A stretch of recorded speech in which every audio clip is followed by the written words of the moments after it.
श्रीगुरुभ्यो नमः। हरि ओम।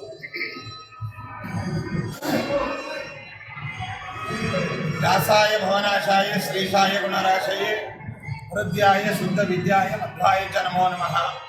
पूर्णप्रज्ञकृतं भाष्यम् आदौ तद्भावपूर्वकं यो व्याकरो नमस्तस्मै मध्वनाभाख्य योगिने ससीता मूलरामार्च कोशे गजपते स्थिता तेनानीता नमस्तस्मै श्रीमन्हरिवीक्षवे पूज्याय राघवेन्द्राय सत्यधर्म रताय च भजतां कल्पवृक्षाय नमतां कामधेनवे सुषमीन्द्र कराब्जोत्थं राघवेन्द्र गुरुप्रियं श्रियतीन्द्र गुरुं वन्दे मूलरामार्चने रतं।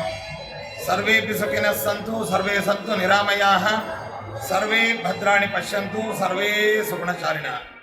ಇಂದು ಹಂಸನಾಮಕ ಪರಮಾತ್ಮನ ಶ್ರೀಮನ್ಮಧ್ವಾಚಾರ್ಯರ ಶ್ರೀ ಪದ್ಮನಾಭತೀರ್ಥರ ಶ್ರೀ ನರಹರಿ ತೀರ್ಥರ ಶ್ರೀ ರಾಘವೇಂದ್ರ ಸ್ವಾಮಿಗಳವರ ಅವಿಚ್ಛಿನ್ನ ದಿವ್ಯ ಭವ್ಯ ಪರಂಪರೆಗೆ ಇಂದು ಒಂದು ವಿಶೇಷವಾದ ಜಯ ಅನ್ನುವಂತಹದ್ದು ಕರ್ನಾಟಕದ ಉಚ್ಚ ನ್ಯಾಯಾಲಯದಿಂದ ಇವತ್ತು ಲಭಿಸಿದೆ.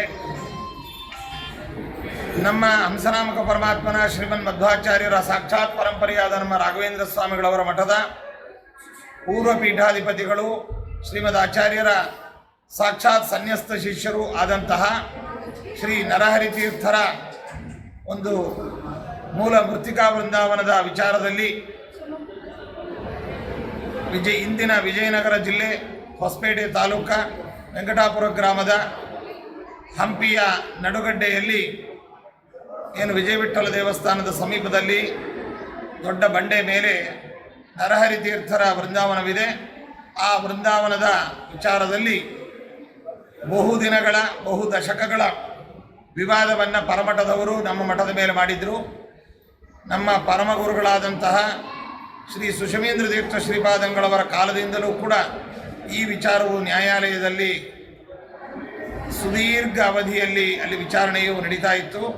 ಅಂತಹ ಸುದೀರ್ಘ ವಿಚಾರಣೆಯ ಹಿನ್ನೆಲೆಯಲ್ಲಿ ಕೆಳಗಿನ ನ್ಯಾಯಾಲಯಗಳಲ್ಲಿ ಹೊಸಪೇಟೆಯ ನ್ಯಾಯಾಲಯಗಳಲ್ಲಿ ನಮ್ಮ ಮಠಕ್ಕೆ ಈ ತೀರ್ಪು ಅನಾನುಕೂಲವಾಗಿ ಬಂದಂತಹ ಸಂದರ್ಭದಲ್ಲಿ ಅದನ್ನು ಪ್ರಶ್ನಿಸಿ ಕರ್ನಾಟಕದ ಉಚ್ಚ ನ್ಯಾಯಾಲಯದಲ್ಲಿ ನಾವು ರೆಗ್ಯುಲರ್ ಸೆಕೆಂಡ್ ಅಪೀಲ್ RSAಯನ್ನು ಹೂಡಲಾಗಿ ಈ RSAಯು ಸಮಗ್ರವಾಗಿ ವಿಚಾರಣೆಯನ್ನು ಮಾಡಿ ಎಲ್ಲ ಕಾಗದ ಪತ್ರಗಳನ್ನು ದಾಖಲಾತಿಗಳನ್ನು ಮತ್ತು ಕೆಳಗಿನ ನ್ಯಾಯಾಲಯಗಳ ಎಲ್ಲ ಆದೇಶಗಳನ್ನು ಸಮಗ್ರವಾಗಿ ಪರಿಶೀಲಿಸಿ ಕೆಳಗಿನ ನ್ಯಾಯಾಲಯಗಳ ಆದೇಶವನ್ನು ಸಂಪೂರ್ಣವಾಗಿ ರದ್ದುಗೊಳಿಸಿ ಮತ್ತು ಅದರಲ್ಲಿ ತಾಂತ್ರಿಕವಾಗಿ ಮತ್ತು ನ್ಯಾಯಬದ್ಧವಾದ ದೋಷಗಳನ್ನು ಕೂಡ ಅದನ್ನು ಎತ್ತಿ ಹಿಡಿದು ಆ ಎರಡೂ ಆದೇಶಗಳನ್ನು ಕೆಳಗಿನ ನ್ಯಾಯಾಲಯದ ಎರಡೂ ಆದೇಶದ ತೀರ್ಪುಗಳನ್ನು ಎಲ್ಲವನ್ನು ಕೂಡ ರದ್ದುಗೊಳಿಸಿ ಉಚ್ಚ ನ್ಯಾಯಾಲಯವು ನಮ್ಮ ರೆಗ್ಯುಲರ್ ಸೆಕೆಂಡ್ ಅಪೀಲನ್ನು ಪುರಸ್ಕರಿಸಿ ಇಂದು ಉತ್ತಮವಾದಂತಹ ತೀರ್ಪನ್ನು ನೀಡಿದೆ. ಈ ವಿಚಾರದಲ್ಲಿ ನರಹರಿ ತೀರ್ಥರ ಆರಾಧನೆ, ದೈನಂದಿನ ಪೂಜೆ ಮತ್ತಿತರ ವಿಚಾರಗಳನ್ನು ಒಳಗೊಂಡಂತಹ ಸುದೀರ್ಘ ವಿವಾದವು ಇಂದಿಗೆ ಕರ್ನಾಟಕ ಉಚ್ಚ ನ್ಯಾಯಾಲಯದ ರೆಗ್ಯುಲರ್ ಸೆಕೆಂಡ್ ಅಪೀಲ್ನಲ್ಲಿ ನಮ್ಮ ಶ್ರೀಮಠಕ್ಕೆ ಉತ್ತಮವಾದ ಆದೇಶ ಬರುವ ಮೂಲಕ ಇದು ಇತ್ಯರ್ಥವಾಗಿದೆ. ಇದು ರಾಘವೇಂದ್ರ ಸ್ವಾಮಿಗಳವರು ತಮ್ಮ ಪೂರ್ವ ಗುರುಗಳಾದಂತಹ ನರಹರಿ ತೀರ್ಥರಿಗೆ ವಿಶೇಷವಾಗಿ ಸಲ್ಲಿಸಿರತಕ್ಕಂತಹ ಸೇವೆ ಅಂತ ನಾವು ಭಾವಿಸ್ತೇವೆ. ಇದನ್ನು ನಾವು ಯಾವುದೇ ತರಹದ ಇನ್ನೊಂದು ದೃಷ್ಟಿಯಿಂದವೋ ಅಥವಾ ಯಾರಿಗೋ ಒಂದು ನೋವಾಗುವ ದೃಷ್ಟಿಯಿಂದ ಈ ವಿಚಾರವನ್ನು ತಿಳಿಸಿಲ್ಲ. ನಮ್ಮ ಶ್ರೀಮಠದ ಶಿಷ್ಯರು, ಭಕ್ತರು ಇವರಿಗೆಲ್ಲರಿಗೂ ಕೂಡ ಇದರ ಬಗ್ಗೆ ಮಾಹಿತಿಯನ್ನು ತಿಳಿಸಬೇಕು ಅನ್ನುವಂಥ ಉದ್ದೇಶದಿಂದ ಮತ್ತು ನಮ್ಮ ಶ್ರೀಮಠಕ್ಕೆ ಸಂದಿದಂತಹ ಜಯ ಇದು ರಾಘವೇಂದ್ರ ಸ್ವಾಮಿಗಳವರೇ ಮೊದಲಾದ ಎಲ್ಲ ಪೂರ್ವ ಗುರುಗಳು ಮಠದ ಶಿಷ್ಯರಿಗೆ, ಭಕ್ತರಿಗೆ ನೀಡಿರ್ತಕ್ಕಂಥ ಇದು ಜಯ ಅಂತ ನಾವು ಇದು ಭಾವಿಸಿ ತಿಳಿಸ್ತಾ ಇದ್ದೇವೆ. ಇದಕ್ಕೆ ಪ್ರತ್ಯಕ್ಷವಾಗಿ ಪರೋಕ್ಷವಾಗಿ ಅನೇಕ ದಶಕಗಳಿಂದ ಇದಕ್ಕೆ ಎಲ್ಲ ರೀತಿಯಾಗಿ ಹೋರಾಟವನ್ನು ಮತ್ತು ನ್ಯಾಯಾಲಯಗಳಲ್ಲಿ ಅಹವಾಲುಗಳನ್ನು ಮಂಡಿಸುವ ಮೂಲಕ ನ್ಯಾಯವಾದಿಗಳು, ಅಂದಿನ ದಿವಂಗತ ಕೃಷ್ಣ ಶಾಸ್ತ್ರಿಗಳು, ದತ್ತಾತ್ರೇಯ ವಕೀಲರು ಬಳ್ಳಾರಿಯವರು, ಅದೇ ರೀತಿಯಾಗಿ ನಮ್ಮ ಮಠದ ಪ್ರಮುಖ ಶಿಷ್ಯರಾದ ದಾಣಾಪುರ ಕೃಷ್ಣಮೂರ್ತಿಗಳು, ತಹಸೀಲ್ದಾರ್ ಶ್ರೀನಿವಾಸ ಮೂರ್ತಿಗಳು ಮತ್ತು ಬಳ್ಳಾರಿಯ ನ್ಯಾಯವಾದಿಗಳಾಗಿರ್ತಕ್ಕಂತಹ ಹಿರಿಯ ನ್ಯಾಯವಾದಿಗಳಾದ ಬಿಸಲಹಳ್ಳಿ ರಾಮಮೂರ್ತಿ ಅವರು, ಅದೇ ರೀತಿಯಾಗಿ ದಾಣಾಪುರ ಕೃಷ್ಣಮೂರ್ತಿಗಳು ಇವರೆಲ್ಲರೂ ಕೂಡ ಇದಕ್ಕೆ ಆ ಕಾಲದಲ್ಲಿ ವಿಶೇಷವಾಗಿ ಸೇವೆಯನ್ನು ಸಲ್ಲಿಸಿದ್ದಾರೆ. ಮತ್ತು ನಮ್ಮ ಮಠದ ಹಿಂದಿನ ಸರ್ವಾಧಿಕಾರಿಗಳಾಗಿದ್ದಂತಹ ರಾಜ ಕೃಷ್ಣಾಚಾರ್ಯರು, ಅದೇ ರೀತಿಯಾಗಿ ವಿದ್ವಾಂಸರಾದ ರಾಜ ಗಿರಿಯಾಚಾರ್ಯರು ಮತ್ತು ರಾಜಗೋಪಾಲಾಚಾರ್ಯರು ಮತ್ತು ನಮ್ಮ ಗುರುಗಳ ಆಪ್ತ ಕಾರ್ಯದರ್ಶಿಗಳಾಗಿದ್ದಂತಹ ಸ್ವೈಮೀಂದ್ರಾಚಾರ್ಯರೇ ಮೊದಲಾದಂತಹ ಎಲ್ಲರೂ ಕೂಡ ಇದಕ್ಕೆ ವಿಶೇಷವಾಗಿ ಪರಿಶ್ರಮವನ್ನು ಪಟ್ಟಿದ್ದಾರೆ.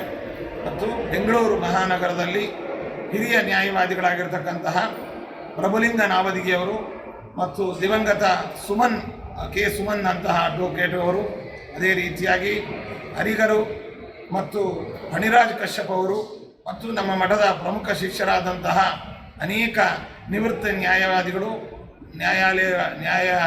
ನ್ಯಾಯಾಧೀಶರುಗಳು, ಅದೇ ರೀತಿಯಾಗಿ ನಮ್ಮ ನ್ಯಾಯಾಧೀಶರಾಗಿದ್ದಂತಹ ಉಚ್ಚ ನ್ಯಾಯಾಲಯದ ನ್ಯಾಯಾಧೀಶರಾಗಿದ್ದಂತಹ ಶ್ರೀಧರ್ ರಾಯರು ಮತ್ತು ಹಿರಿಯ ನ್ಯಾಯವಾದಿಗಳಾಗಿರ್ತಕ್ಕಂತಹ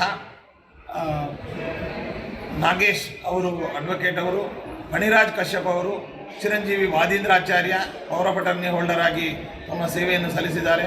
ಜೊತೆಯಲ್ಲಿ ಬಳ್ಳಾರಿಯ ನ್ಯಾಯವಾದಿಗಳು ನಮ್ಮ ಮಠದ ಶಿಷ್ಯರಾದಂತಹ ಡಾಣಾಪುರ್ ಶ್ರೀನಿವಾಸ್ ಅವರು, ವಿಜಯೇಂದ್ರ ಮತ್ತು ಮೋಹಿತ್ ಇನ್ನಿತರ ಎಲ್ಲ ಮಠದ ಶಿಷ್ಯರು ಕೂಡ ಒಕ್ಕರಳಿನಿಂದ ತನುಮನ ಧನಗಳಿಂದ ನಿಸ್ವಾರ್ಥವಾಗಿ ಸೇವೆಯನ್ನು ಮಾಡಿ ಈ ವಿಜಯಕ್ಕೆ ಎಲ್ಲರೂ ಕೂಡ ಕಾರಣರಾಗಿದ್ದಾರೆ. ಎಲ್ಲರನ್ನೂ ಕೂಡ ಈ ಸಂದರ್ಭದಲ್ಲಿ ಅಭಿನಂದಿಸಿ ನ್ಯಾಯಾಲಯವನ್ನು ಮತ್ತು ನ್ಯಾಯಾಲಯದ ತೀರ್ಪನ್ನು ನಾವು ಗೌರವಿಸಿ ಈ ತೀರ್ಪನ್ನು ಮಠದ ವಿಜಯವನ್ನಾಗಿ ಗುರುರಾಜರಿಗೆ ನಿಮ್ಮೆಲ್ಲ ಮಠದ ಭಕ್ತರ ಪರವಾಗಿ ನಾವು ಸಲ್ಲಿಸ್ತಾ ಇದ್ದೇವೆ.